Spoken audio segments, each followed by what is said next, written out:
Hello. Today we're going to review chapter 68 of the book Our Daily Bread. Before we begin, I'd like to thank Kardec Radio for opening up.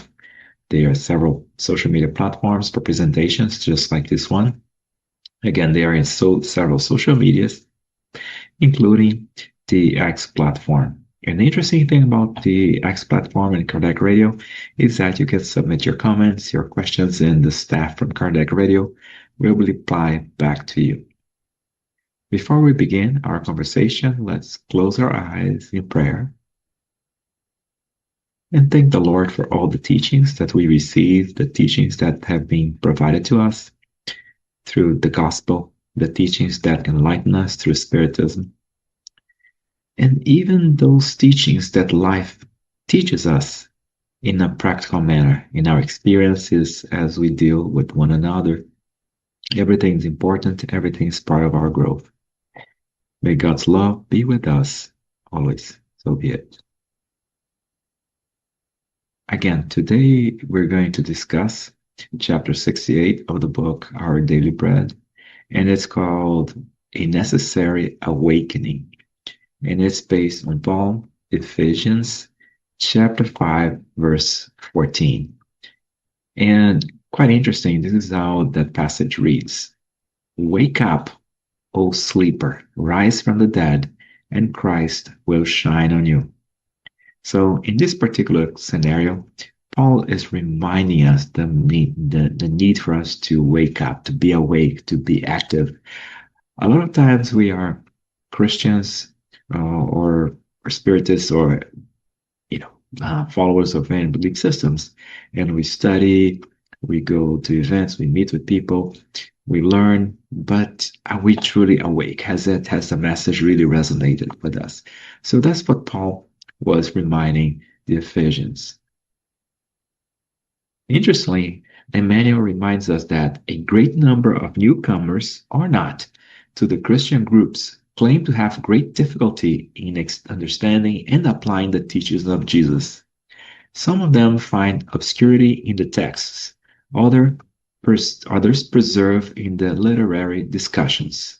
They become disturbed, they protest and reject the divine bread for the human wrapping, which is required to preserve them on earth. So I like this here because, first of all, it indicates that so many newcomers, so many people who are new to Christianity or are not, right? But who are studying Christianity, who are studying Spiritism, they indicate that it is hard for them to understand and apply the teachings, and that a lot of times they believe the texts to be complicated.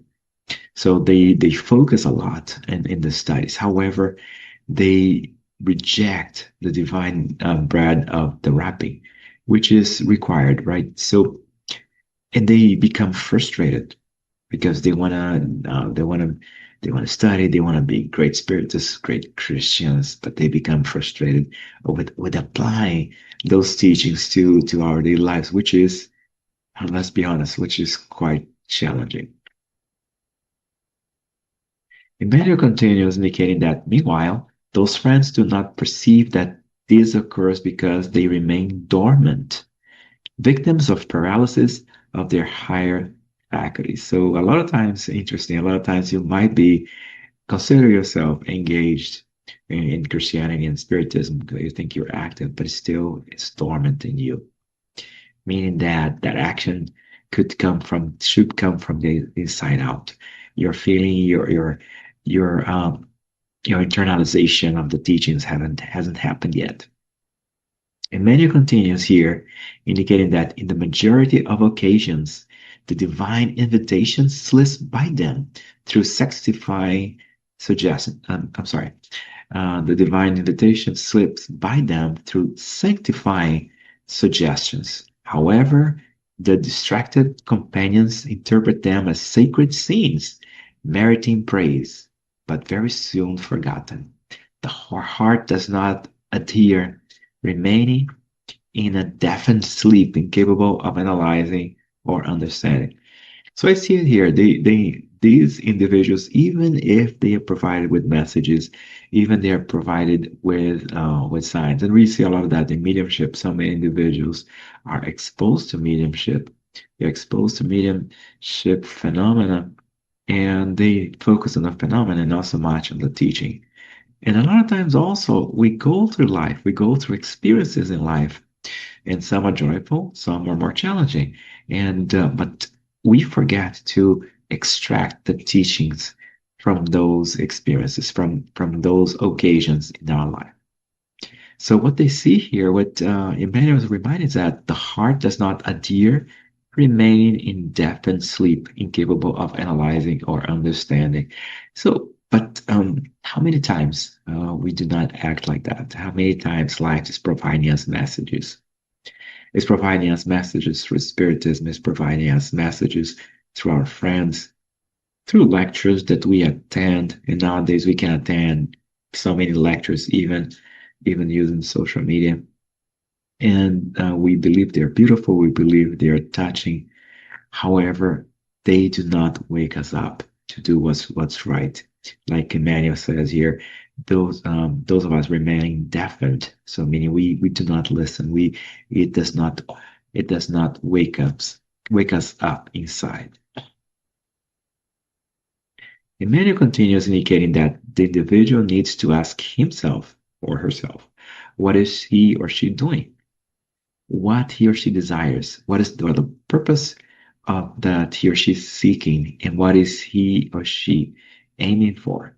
It is indispensable to self-examine oneself, emerge from the animalism, and step up in order to master our own path.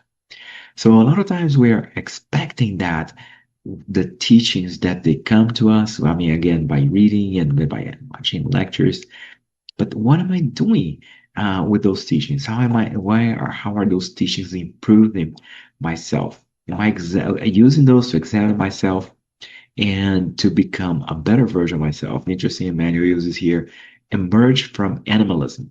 So basically, emerge from those tendencies that we've had from from the times when we are primitive souls. We still have so many of those tendencies yet, and master our own path. This is very important because nobody's going to evolve us, nobody's going to make us progress. We are responsible for our own progress. Emmanuel continues here indicating that great masses, supposedly religious, are being conducted due to daily circumstances as unconscious somnambulists. I'm sorry, as unconscious somnambulists. They talk about God, faith, and spirituality as if they were breathing in a strange, dark, nightmarish atmosphere.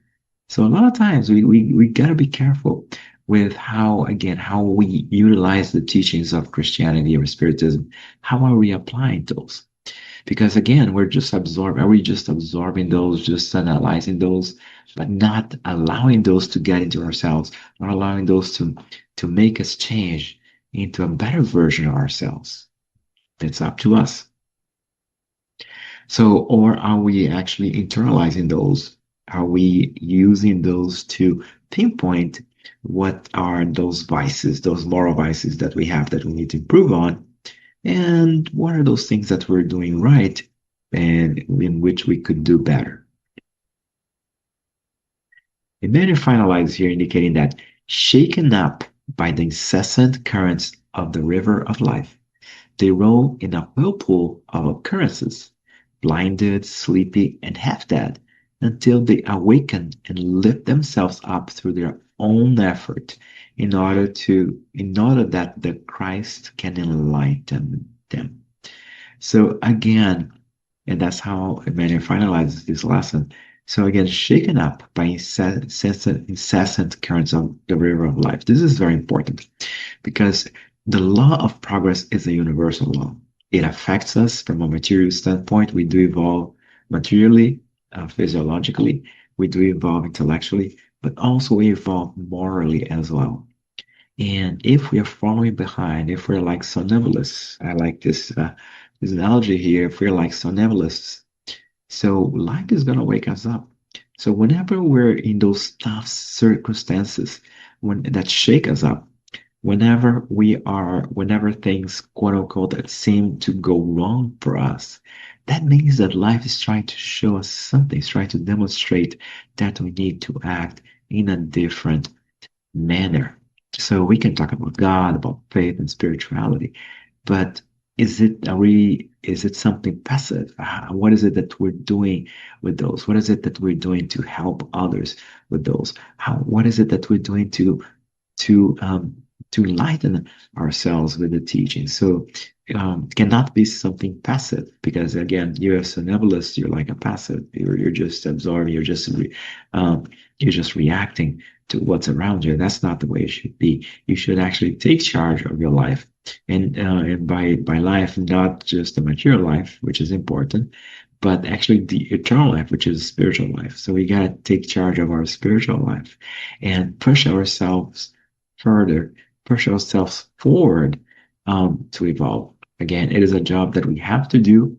Nobody's going to do it for us. That's why we have to stay awake to absorb the teachings, pay attention also, not only the formal teachings that we receive through the gospel, through spiritism, or whatever belief system we are associated with, but especially those teachings, those experiences that life is showing to us, and those experiences, they push us forward, regardless of what they are. Again, they might be joyful or challenging. Regardless, we are here to evolve. We evolve day by day, and we are responsible for our own betterment. So let's look for those opportunities. Let's look for those lessons, those teachings that life is always offering for us. And if we start to fall behind a little bit, life is going to hit us, and it's going to provide us circumstances, which most likely are not going to be fun, but they're going to help us push us forward, because that's the main goal for us, is to just keep growing until we reach perfection. So that's our conversation for today. I hope you like it. And if you like conversations just like this one, make sure you click either the follow button or the subscribe button, depending on the social media that you're using. Again, Kardec Radio offers conversations just like this one and many others as well.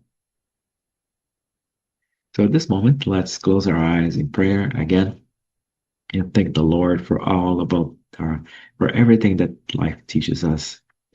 So many lessons, so many awesome experiences. May we be able to collect from life the very best without becoming rebellious, without becoming angry when things do not work the way we want, because not always what we want is the best for us, but especially to celebrate the moments in which we do things right, because that means we learned a few things, and also celebrate the moments when we make mistakes, because those are important for us to learn as well.